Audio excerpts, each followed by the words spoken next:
Hi ಎಲ್ರಿಗೂ ನಮಸ್ಕಾರ. Welcome to Bhanu Raghos kitchen logs. ಇವತ್ತಿನ ರೆಸಿಪಿ ಮಸಾಲ ಇಡ್ಲಿ ಆಲೂ ಸಾಗು. ಮೊದಲಿಗೆ ನಾವು ಇಡ್ಲಿನ ಮಾಡ್ಕೊಳ್ಳೋಣ. ಇಡ್ಲಿ ಮಾಡೋಕ್ಕೆ ಬೇಕಾಗುವಂಥ ಸಾಮಗ್ರಿಗಳು: 2 ಕಪ್ಪು ರವೆ, 1 ಕಪ್ಪು ಮೊಸರು, ಸ್ವಲ್ಪ ಕೊತ್ತಂಬರಿ ಸೊಪ್ಪು, ಸ್ವಲ್ಪ ಕಡಲೆಬೇಳೆ ಮತ್ತು ಉದ್ದಿನಬೇಳೆ, ಒಂದು 2ರಿಂದ 3 ಹೆಚ್ಚಿಟ್ಟಿರುವಂಥ ಹಸಿಮೆಣಸಿನ್ಕಾಯಿ, 1 ಸ್ಪೂನು ಜೀರಿಗೆ, 1 ಟೇಬಲ್ ಸ್ಪೂನು ಸಾಸಿವೆ, ಸ್ವಲ್ಪ ಕರಿಬೇವು, ಸ್ವಲ್ಪ ಬೇಯಿಸಿಟ್ಕೊಂಡಿರೋಂಥ ಹಸಿ ಬಟಾಣಿ ಮತ್ತು ಈನೋ ಸಾಲ್ಟ್ ಪೌಡರ್.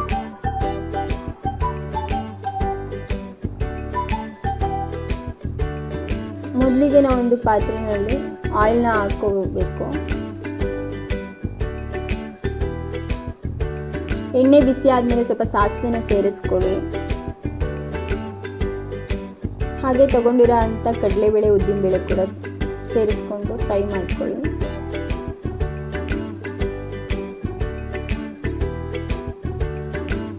ಜಾಸ್ತಿ ಫ್ರೈ ಮಾಡ್ಕೊಳ್ಳಿಕ್ಕೆ ಹೋಗಬೇಡಿ, ಮೀಡಿಯಮ್ಗೇ ಫ್ರೈ ಮಾಡ್ಕೊಳ್ಳಿ.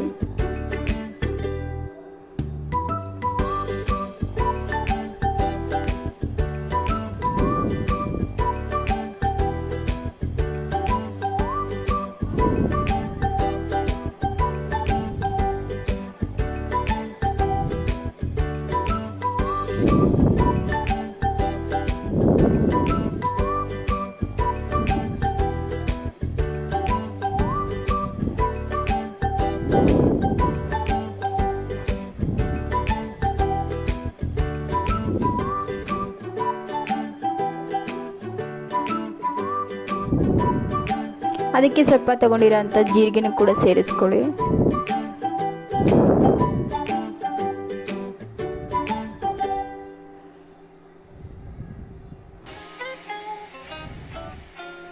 ಕರಿಬೇವನ್ನು ಕೂಡ ಹಾಕ್ಕೊಂಡು ಫ್ರೈ ಮಾಡ್ಕೊಳ್ಳಿ.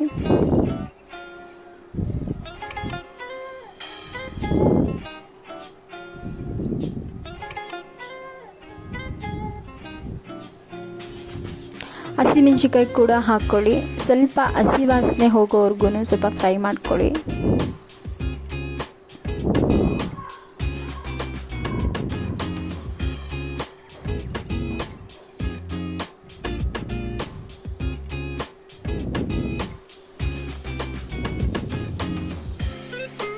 ನೆಕ್ಸ್ಟ್ ತಗೊಂಡಿರೋ ಅಂಥ ರವೆನೂ ಕೂಡ ಸೇರಿಸ್ಕೊಂಡು ಫ್ರೈ ಮಾಡ್ಕೊಳ್ಳಿ. ಈ ರವೆನ ನೀವು ಮೀಡಿಯಮ್ ಫ್ಲೇಮಲ್ಲೇ ಇಟ್ಕೊಂಡು ಫ್ರೈ ಮಾಡ್ಕೊಳ್ಳಿ. ಮತ್ತು ತುಂಬ ಕಲರ್ ಏನು ಚೇಂಜ್ ಆಗೋದೇನು ಬೇಡ, ಸ್ವಲ್ಪ ಬಿಸಿ ಆದರೆ ಸಾಕು ರವೆ ಎಲ್ಲ.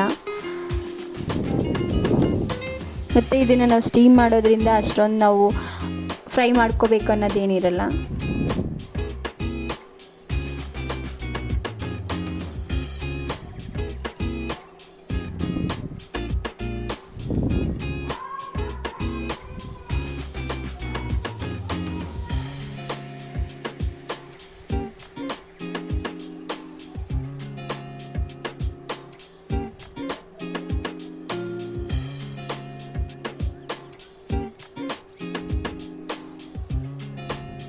ಹುರಿದಿಟ್ಕೊಂಡಿರೋಂಥ ರವೆನ ಒಂದು ಪಾತ್ರೆಗೆ ಹಾಕ್ಕೊಳ್ಳಿ. ಇದು ಸ್ವಲ್ಪ ತಣ್ಣಗಾದ್ಮೇಲೆ ನೀವು ಪಾತ್ರೆಗೆ ಹಾಕ್ಕೊಳ್ಳಿ.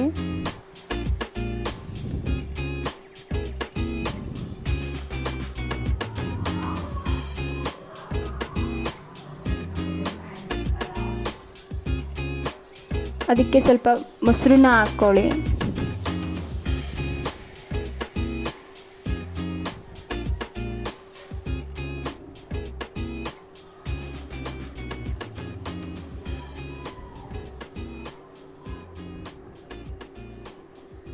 ಈಗ ಸ್ವಲ್ಪ ಚೆನ್ನಾಗಿ ಮಿಕ್ಸ್ ಮಾಡ್ಕೊಳ್ಳಿ ಇದನ್ನು.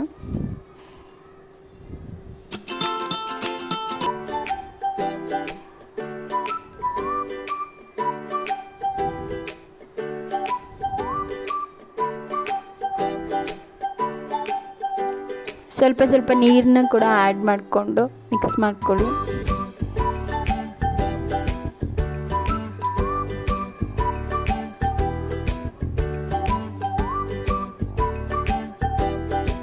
ಚೆನ್ನಾಗಿ ಮಿಕ್ಸ್ ಮಾಡ್ಕೊಳ್ಳಿ, ಗಂಟಿಲ್ಲದಾಗಿ ಮಿಕ್ಸ್ ಮಾಡ್ಕೊಳ್ಳಿ.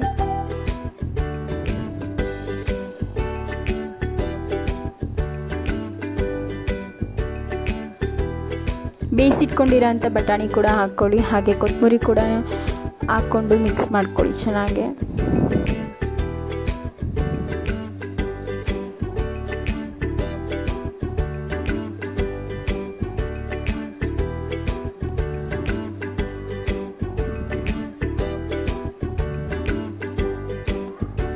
ಅದಕ್ಕೆ ಬೇಕಾಗುವಷ್ಟು ಸಾಲ್ಟ್ನ ಕೂಡ ಹಾಕ್ಕೊಳ್ಳಿ.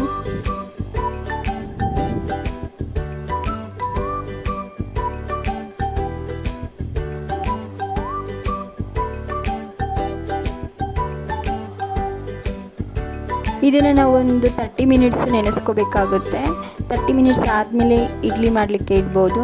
ಅಲ್ಲಿವರೆಗೂ ಸ್ವಲ್ಪ ನೆನೆಸ್ಕೊಳ್ಳಿ. ಇದನ್ನು 30 ಮಿನಿಟ್ಸ್ ಆಗಿದೆ, ಬಟ್ ಇವಾಗ ಸ್ವಲ್ಪ ಇದು ನೆಂದಿರೋದ್ರಿಂದ ಗಟ್ಟಿ ಆಗಿರುತ್ತೆ. ಇನ್ನೂ ಸ್ವಲ್ಪ ನೀರನ್ನ ನೀವು ಸೇರಿಸ್ಕೊಂಡು ಇಡ್ಲಿ ಹಿಟ್ಟಿನ ಅದಕ್ಕೆ ರೆಡಿ ಮಾಡ್ಕೊಳ್ಳಿ ಸ್ವಲ್ಪ.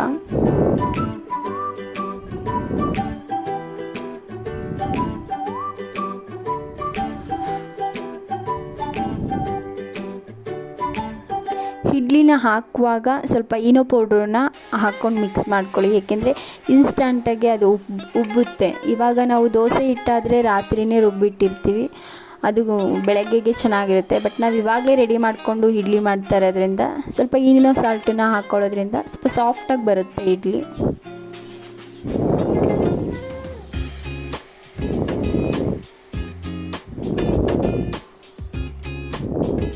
ಇಲ್ಲಿ ಇಡ್ಲಿ ಪ್ಲೇಟಿಗೆ ಸ್ವಲ್ಪ ಆಯಿಲ್ನ ಅಪ್ಲೈ ಮಾಡ್ಕೊಳ್ಳೋಣ.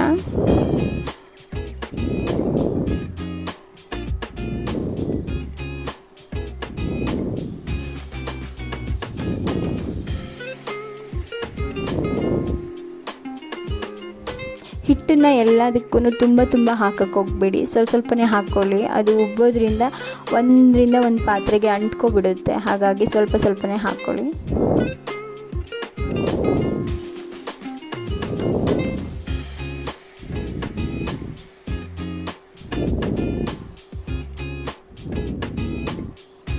ಈ ಕಡೆ ಇಡ್ಲಿ ಕುಕ್ಕರ್ಗೆ ನಾನು ನೀರನ್ನು ಹಾಕಿ ಇಟ್ಟಿದ್ದೆ, ಅದು ಕೂಡ ಬಿಸಿ ಆಗಿದೆ.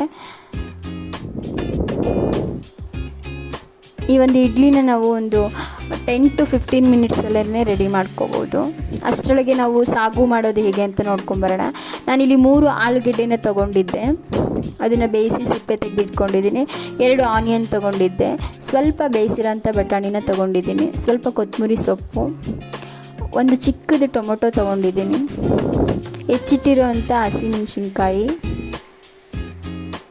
1 ಸ್ಪೂನ್ ಜೀರಿಗೆ ತೊಗೊಂಡಿದ್ದೀನಿ, 1 ಸ್ಪೂನ್ ಸಾಸಿವೆನ ತೊಗೊಂಡಿದ್ದೀನಿ, ಕಡಲೆಬೇಳೆ ಮತ್ತು ಉದ್ದಿನಬೇಳೆನ 1 ಸ್ಪೂನ್ ತೊಗೊಂಡಿದ್ದೀನಿ, ಸ್ವಲ್ಪ ಕರಿಬೇವು, 2 ಸ್ಪೂನಷ್ಟು ಕಡಲೆ ಹಿಟ್ಟನ್ನು ಹಾಕ್ಕೊಂಡಿದ್ದೀನಿ ನಾನಿಲ್ಲಿ.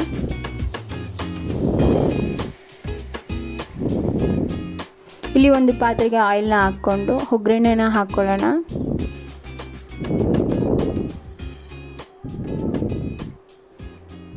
ಸಾಸಿವೆನ ಹಾಕ್ಕೊಳ್ಳಿ, ತೊಗೊಂಡಿರೋ ಅಂಥ ಕಡಲೆಬೇಳೆ ಉದ್ದಿನಬೇಳೆ ಕೂಡ ಸೇರಿಸ್ಕೊಳ್ಳಿ.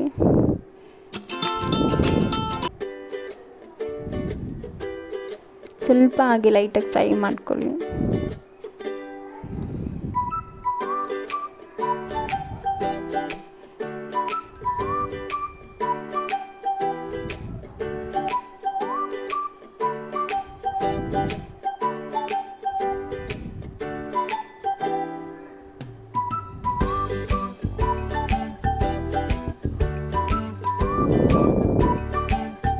ಜೀರಿಗೆನ ಕೂಡ ಸೇರಿಸ್ಕೊಳ್ಳಿ. ಜೀರಿಗೆನ ನಾವಿಲ್ಲಿ ಮೊದಲೇ ಹಾಕಿಲ್ಲ, ಮುಂಚೆನೇ ಹಾಕಿದ್ರೆ ಸ್ವಲ್ಪ ಕಪ್ಪಾಗುತ್ತೆ ಅಂತೇಳಿ ಕೊನೆಯಲ್ಲಿ ಹಾಕ್ಕೊಂಡಿದ್ದೀನಿ. ಹಾಗೆ ತೊಗೊಂಡಿರೋ ಅಂಥ ಕರಿಬೇವನ್ನ ಹಾಕ್ಕೊಳ್ಳಿ.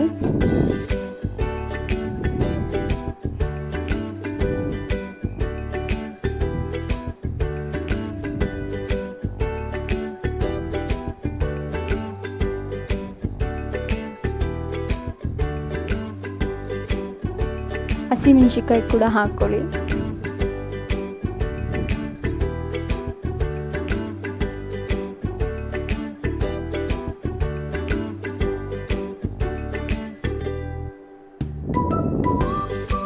ಕಟ್ ಮಾಡಿ ಇಟ್ಕೊಂಡಿರೋ ಅಂಥ ಈರುಳ್ಳಿನ ಕೂಡ ಹಾಕ್ಕೊಳ್ಳಿ. ಸ್ವಲ್ಪ ಇದನ್ನು ಫ್ರೈ ಮಾಡ್ಕೊಳ್ಳಿ.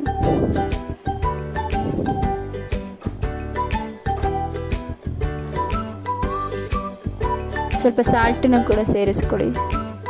ಸಾಲ್ಟನ್ನು ಹಾಕೋದ್ರಿಂದ ಇವಾಗಲೇ ಹಾಕೋದ್ರಿಂದ ಸ್ವಲ್ಪ ಬೇಗ ಈರುಳ್ಳಿ ಬೇಯ್ಕೊಳ್ಳುತ್ತೆ. ಸ್ವಲ್ಪ ಅರಿಶಿನ ಪುಡಿ ಕೂಡ ಸೇರಿಸ್ಕೊಳ್ಳಿ.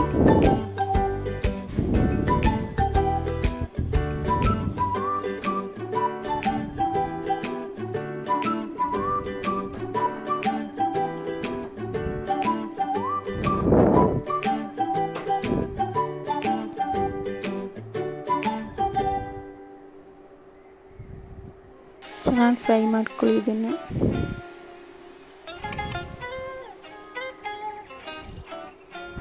ಕಟ್ ಮಾಡಿ ಇಟ್ಕೊಂಡಿರೋಂಥ ಟೊಮೊಟೊ ಕೂಡ ಸೇರಿಸ್ಕೊಳ್ಳಿ.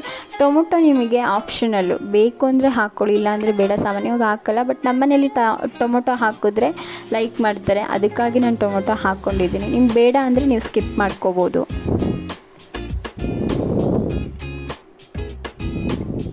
ಇದಕ್ಕೆ ಕಡಲೆ ಹಿಟ್ಟನ್ನು ನಾನು ತೊಗೊಂಡಿದ್ದೆ, ಅದಕ್ಕೆ ಸ್ವಲ್ಪ ನೀರನ್ನ ಮಿಕ್ಸ್ ಮಾಡ್ಕೊಂಡು ಕಲಿಸ್ಕೊಂಡಿದ್ದೀನಿ.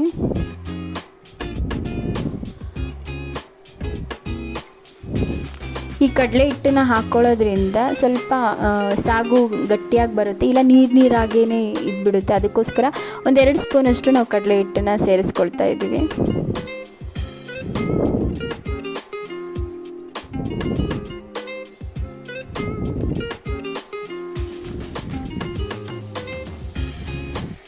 ಬೇಯಿಸ್ಕೊಂಡು ಇಟ್ಕೊಂಡಿರೋ ಅಂಥ ಬಟಾಣಿ ಕೂಡ ನಾವು ಸೇರಿಸ್ಕೊಳ್ತಾ ಇದ್ದೀವಿ. ಆ್ಯಕ್ಚುಲಿ ಇದಕ್ಕೆ ಹಸಿ ಬಟಾಣಿ ಹಾಕಿದ್ರೇ ಟೇಸ್ಟ್ ಇರುತ್ತೆ. ಸ್ವಲ್ಪ ನೀರನ್ನ ಹಾಕ್ಕೊಳ್ಳಿ.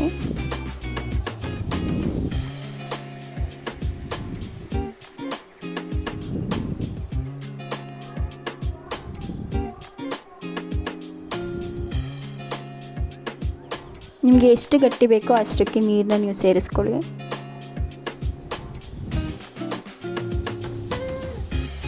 ಇಲ್ಲಿ ಆಲೂಗೆಡ್ಡೆನ ನಾನು ಸ್ಮ್ಯಾಶ್ ಮಾಡಿ ಇಟ್ಕೊಂಡಿದ್ದೆ, ಅದನ್ನು ಕೂಡ ಹಾಕ್ಕೊತಾ ಇದ್ದೀವಿ. ಆ್ಯಕ್ಚುಲಿ ನಾವು ಪ್ಲೇನ್ ಇಡ್ಲಿ ಮಾಡಿದ್ರೆ ಈ ರೀತಿ ಸಾಗು ಮಾಡ್ಕೊಳ್ಳಲ್ಲ, ಅದಕ್ಕೇ ಇಡ್ಲಿ ಸಾಂಬಾರು ಅಂತಲೇ ಬರುತ್ತೆ, ಅದನ್ನೇ ಮಾಡ್ಕೊಳ್ತೀವಿ.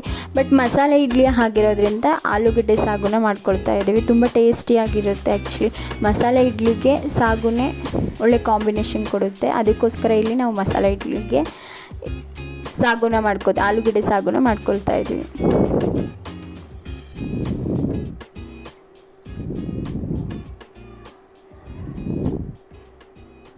ಒಂದು 5 ಮಿನಿಟ್ಸ್ ಇದನ್ನು ಬೇಯಿಸ್ಕೊಳ್ಳಿ. ಹಾಗೆಯೇ ಕೊನೆಯಲ್ಲಿ ಹೆಚ್ಚಿಟ್ಕೊಂಡಿರೋ ಅಂಥ ಕೊತ್ತಂಬರಿ ಸೊಪ್ಪನ್ನು ಹಾಕ್ಕೊಳ್ಳಿ.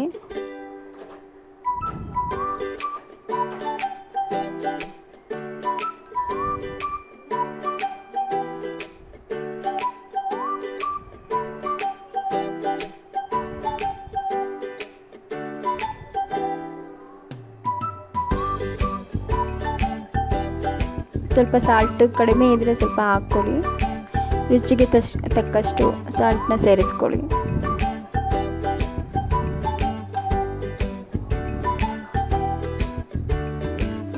ನಾನಿಲ್ಲಿ ಒಗ್ಗರಣೆ ಹಾಕಬೇಕಾದ್ರೇ ಹಾಕ್ಕೊಂಡಿದ್ದೆ, ಹಾಗಾಗಿ ಸಾಲ್ಟನ್ನ ಕಡಿಮೆ ಹಾಕ್ಕೊಂಡಿದ್ದೀನಿ. ಫೈನಲಿ ಮೃದುವಾದ ಮಸಾಲ ಇಡ್ಲಿ ಆ್ಯಂಡ್ ಆಲೂಗೆಡ್ಡೆ ಸಾಗು ಚಟ್ನಿ ಸವಿಯಲು ಸಿದ್ಧ.